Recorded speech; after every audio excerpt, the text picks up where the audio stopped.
बोलो जयकारा। बोल मेरे श्री गुरु महाराज की जय। श्री परमहंस दयाल जी महाराज की जय। कहते हैं जब भगवान के भक्तों के चरित्रों का हम गुणगान करते हैं ना, तो भगवान बहुत खुश होते हैं।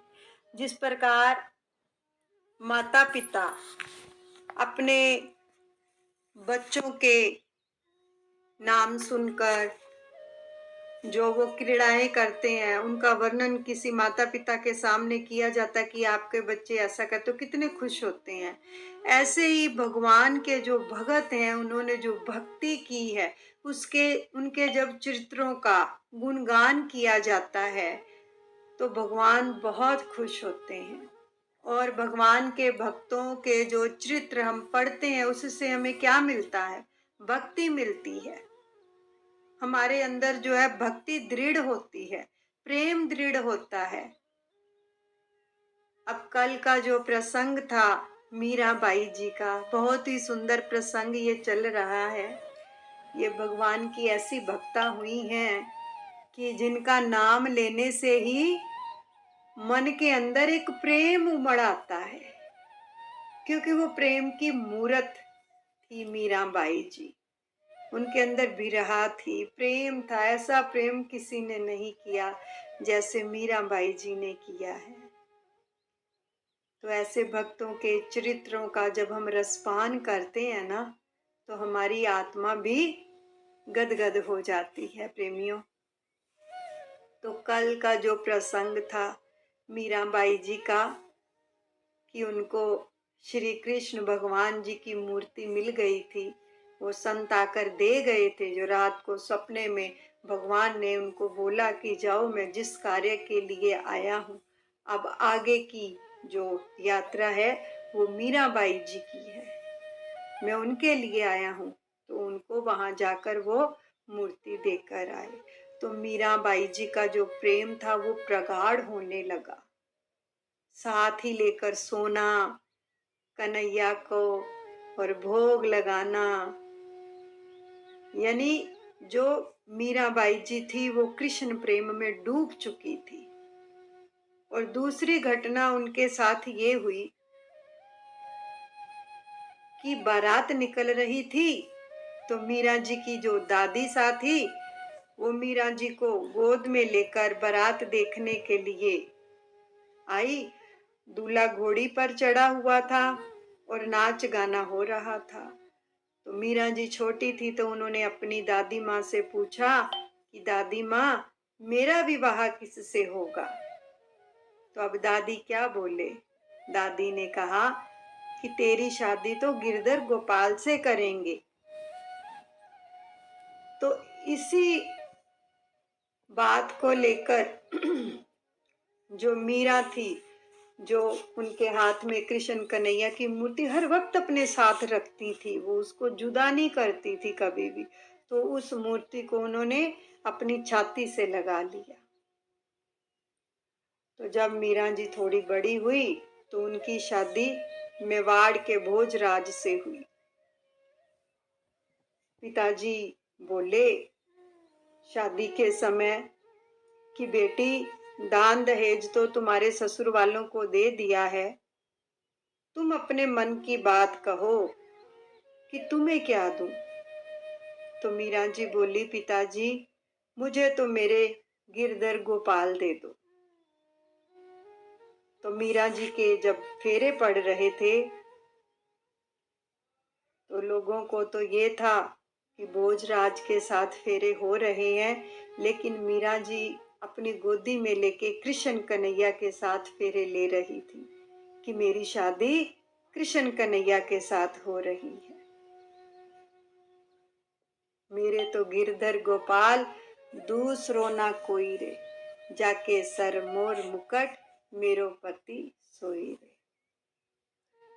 तो मीरा जी की शादी हो गई। मीरा जी अपने ससुराल में आ गई। ससुराल में आने के बाद बहू को किसी मंदिर में माथा टेकाने के लिए लेके जाते हैं, तो उनकी सास नंद उनको मंदिर में ले गई माथा टिकाने के लिए। तो उन्होंने कहा कि माथा टेको। तो मीरा जी को 2-3 दफा कहा, लेकिन मीरा जी ने नहीं जवाब दिया। और जब फिर कहा तो मीरा जी बोल उठी कि मेरे तो गिरधर गोपाल दूसरो ना कोई रे, जाके सिर मोर मुकट मेरो पति सोई रे। तो वहां से घर आ गई मीरा जी। तो जो उनके पति थे उन्होंने मीरा जी को स्पर्श नहीं किया था। वो जानते थे कि मीरा कोई दिव्य अलौकिक देवी है, महापुरुष है। इसकी शादी तो हो गई है, लेकिन इसने शादी को स्वीकार नहीं किया है। वो जानते थे, बहुत भोले थे। तो एक दिन उन्होंने बोला मीरा को, मीरा तुम्हारे पास सुना है जो कृष्ण कन्हैया है वो तुमसे बात करते हैं, क्या हमको भी उनके दर्शन करवा दोगी? ये उनके पति बोल रहे हैं मीराबाई जी को। तो मीराबाई जी ने कहा, एक शर्त पर दर्शन करवाऊंगी। कि क्या? कि आज के बाद हमारा पति पत्नी का रिश्ता नहीं रहेगा। तो भोजराज जी कहने लगे, सोचे अपने मन में कि एक दिन तो चाहे 50 साल बाद ही जाना है, मृत्यु तो आनी आनी है। तो ये इसका यानी कि मेरे से जो है जुदाई तो होगी होगी। तो इसी बीच अगर मुझे भगवान के दर्शन हो जाते हैं तो इससे बेहतर बात क्या हो सकती है। उन्होंने कबूल कर लिया। ये बंधन तो एक दिन टूटेगा ही टूटेगा, चाहे आज चाहे 50 वर्ष बाद टूटे, जाना तो है इस दुनिया से। तो उन्होंने मीरा जी को हामी भर दी, ठीक है। तो मीरा जी ने अपने पति को दर्शन करवाए, श्री कृष्ण भगवान के दर्शन करते ही उन्होंने अपना शरीर त्याग दिया। तो मीरा जी को तो और ज्यादा उनकी सास जो थी नंद थी उनके ऊपर और बरस पड़ी, गालियां देने लगी, उल्टा आ गई है, खा गई अपने पति को, इस प्रकार की गालियां देने लगी, अपशब्द बोलने लगी। लेकिन मीरा तो अपने कृष्ण की दीवानी थी। फिर उनकी नंद कहने लगी कि भाभी कि हमारे परिवार में ये शोभा नहीं देता है कि आप नाचती हो गाती हो, ये राणा को अच्छा नहीं लगता। भोजराज के मरने के बाद जो थे राणा विक्रम जो थे वो गद्दी पर बैठे, उनका देवर था जो, तो उनको अच्छा नहीं लगा। वो बहुत क्रूर व्यक्ति था, मीरा जी को बहुत तंग करता था, घृणा करता था मीरा जी से। तो जब उनकी नंद ने बोला कि ऐसे मत करो, संत आते हैं, आप उनके साथ नाचती हो गाती हो, ये अच्छी बात नहीं है। तो मीरा जी ने राणा के लिए ये जवाब दे दिया कि अब नहीं मानू राणा थारी, मैं वर पायो गिरधारी। मीरा जी ने जवाब दिया राणा को कि अब मैं तुम्हारी बात को नहीं मानूंगी कि मैंने अपना वर पा लिया है।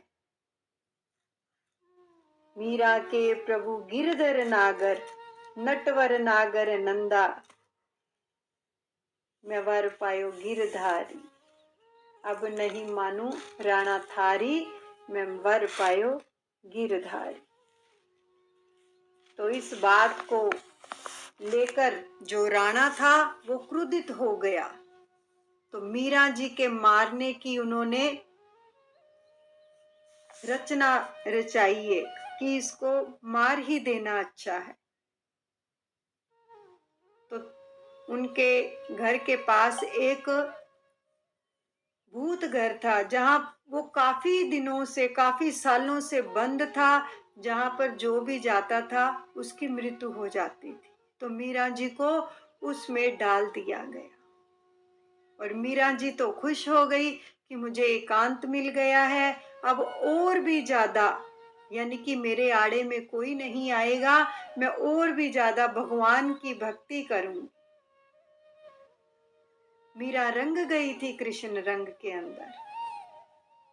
तो राणा ने एक दिन ये ऐलान कर दिया कि जाओ मीरा को बता दो जाकर कि राणा ने जो है शालिग्राम का अभिषेक किया है, वो चरणामृत जो है मीरा को दिया जाएगा। तो मीरा जी तो बहुत खुश हुई कि मुझे प्रभु के चरणों का चरणामृत मिलेगा।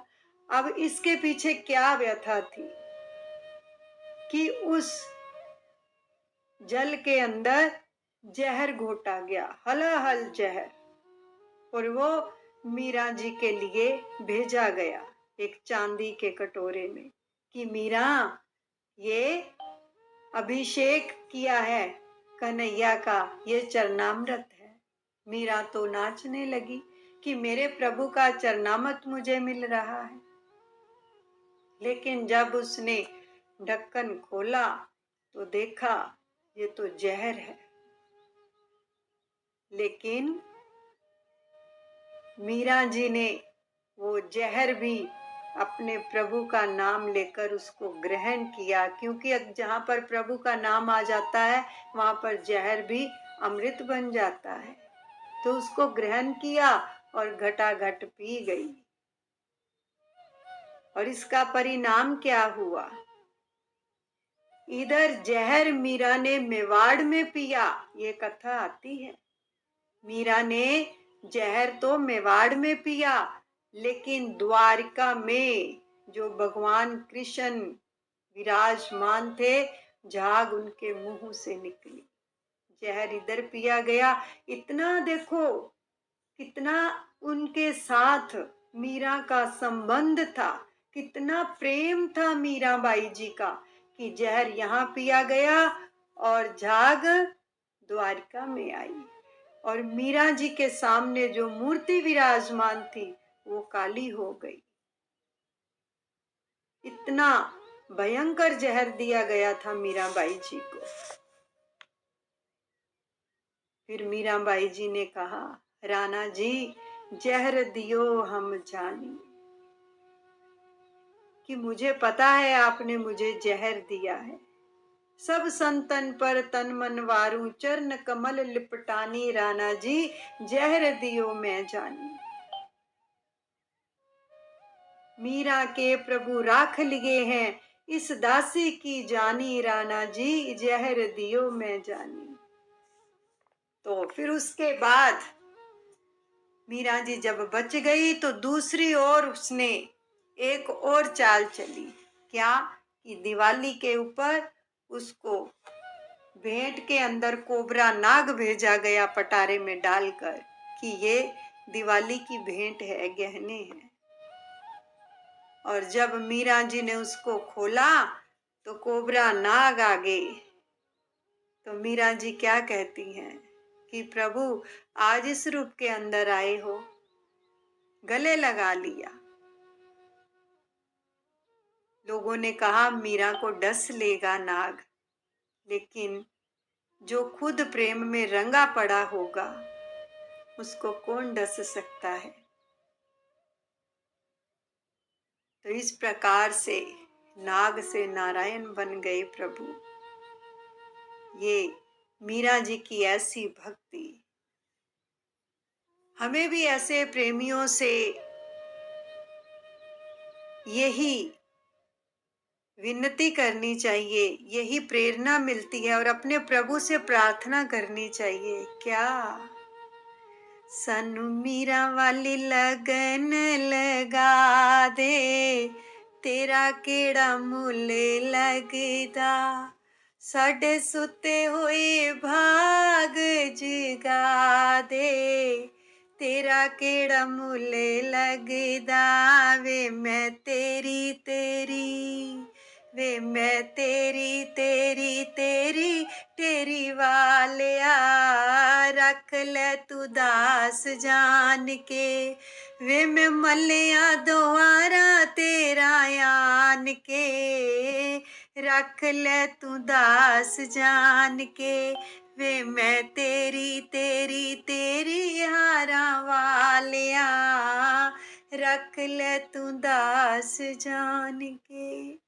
हमें भी मीरा जैसी लगन लगा दो, मीरा के जैसा प्यार हमारे अंदर भी उत्पन्न हो जाए, हमारे अंदर भी पैदा कर दो प्रभु। कितने सुंदर इन भक्तों के चरित्र जब हम श्रवण करते हैं, उनका रसपान करते हैं तो कितना आनंद मिलता है, आत्मा को कितनी शांति मिलती है। क्या क्या नहीं हुआ इन भक्तों के साथ, क्या क्या नहीं हुआ। हमें तो देखो कोई दो बातें भी कह देता है ना तो उसको हम सहन नहीं कर पाते हैं, लेकिन उनको, उन भक्तों को तो मारने तक का प्रयत्न किया गया, लेकिन जो चीज आ रही है वो उसकी ओर नहीं देखते कि मुझे जहर भेजा गया है या नाग भेजा गया है, उसको अपने प्रभु को अर्पण कर देते हैं कि प्रभु आप ही हो। तो इन सब चीजों से, इन कहानियों से, कथाओं से हमें कितना कुछ मिलता है प्रेमियों। क्या हम ग्रहण कर पाते हैं इन चीजों को? कि अगर आपको कोई दो बातें भी कह रहा है, कोई झगड़ा भी कर रहा है, तो समझो प्रभु की कृपा बरस रही है। क्यों? क्योंकि वो चीजें हमें ठोकर लगाती हैं और हम अपने सतगुरु के साथ जुड़ते चले जाते हैं। अगर हमारा कोई मन ना दुखाए तो उतना हम जुड़ते हैं जितना जुड़ना चाहिए। अगर कोई मन हमारा दुखाता है, हम कितना जुड़ जाते हैं अपने सतगुरु के साथ। तो हमें इनसे शिक्षा लेनी चाहिए। हमें तो कोई मारने का प्रयत्न नहीं कर रहा, केवल मुंह से शब्दों की बौछार कर रहा है, चाहे वो अपशब्द बोल रहे हैं, हम उसको भी बर्दाश्त नहीं कर पाते हैं। तो इन भक्तों के चरित्रों से हमें मिलता है कि हमारा प्रेम भी ऐसा प्रगाढ़ होना चाहिए कि उनकी ओर हमारा ध्यान ही ना जाए कि सामने वाला क्या कह रहा है। जो भी कह रहा है प्रभु के अर्पण। तो कितना सुंदर चरित्र है मीरा जी का जो आज हमने श्रवण किया है। कितनी बार उनको क्या कुछ नहीं दिया गया, लेकिन हर बार वो प्रभु को ही याद करती और प्रभु उसी रूप में आ जाते। जहर मेवाड़ में दिया गया, झाग प्रभु के मुख से निकली। द्वारिका में कितना प्रेम है, कितना प्रगाढ़ प्रेम है।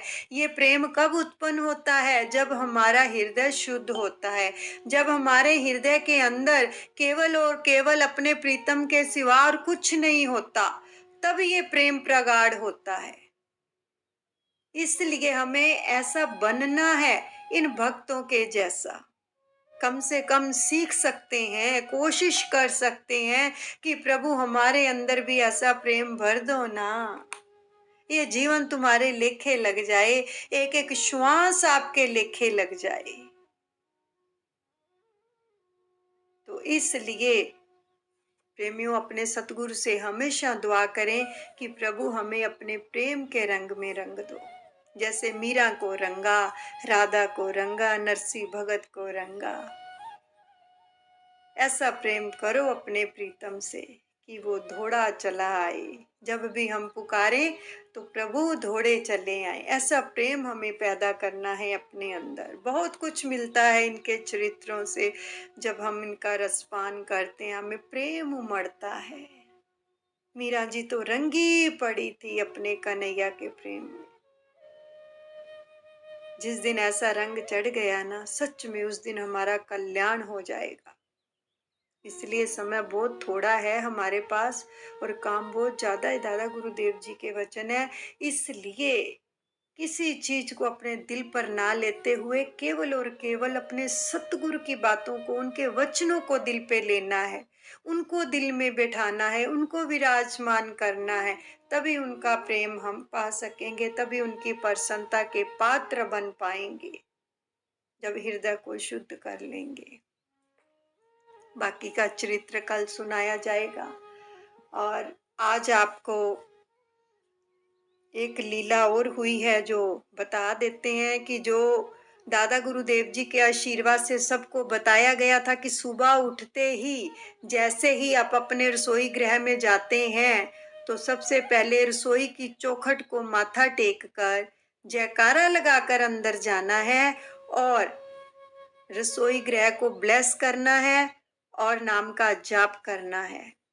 एक हाथ आपका स्लैब में होता है, एक गैस के ऊपर होता है। सब चीजों को ब्लेस करते हो और 21 बार नाम का जाप करते हैं और बोलते हैं श्री परमहंस दयाल जी आपके आशीर्वाद से ये रसोई गृह हमारे लिए भाग्यशाली है, कृपाशाली। आपके आशीर्वाद से हमारे रसोई गृह के भंडारे हमेशा भरपूर रहते हैं। तो लीला ये हुई कि वो जो भगत्यानी थी हर रोज ये करती थी। आज उन्होंने बताया कि क्या हुआ। उनके घर में कुछ मेहमान आए हुए थे।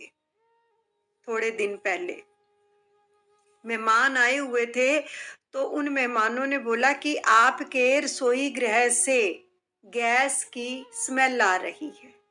तो उसने बोला कि नया सिलेंडर लगाया है इसलिए आ रही है, जहाँ सिलेंडर खत्म होने वाला इसलिए आती। उसने ये बोल दिया, लेकिन उसको बीच वाली बात का नहीं पता था कि क्या है। जब मेहमान चले गए तो वो कहती मैं अपने पति देव को रोज कहती कि स्मेल आती है, इसकी हम पाइप चेंज करवा लें या रेगुलेटर चेंज करने वाला हो वो करवा लें। तो उनके जो पति थे रेगुलेटर उतार कर ले गए शॉप के पर। तो उसने नया रेगुलेटर दे दिया और उसने बोला कि आपको कितना टाइम हो गया है। वो कहते 3-4 साल हो गए हैं, पाइप भी चेंज नहीं की है। तो उसने बोला चलो पाइप भी ले जाओ, पाइप भी चेंज कर लेना। देखो गुरु महाराज जी की लीला देखो क्या हुई। तो उसने पाइप दे दी। पाइप आकर जब उन्होंने गैस के पीछे से पाइप उतारने लगे तो लोहे की एक वो लगी होती है जिसके साथ पाइप अटैच होती, वो 2 टुकड़े हो गई, गली पड़ी थी वो, वहां से स्मेल आ रही थी। तो इतने दिनों से किस प्रकार उनकी रक्षा कर रहे थे दादा गुरुदेव।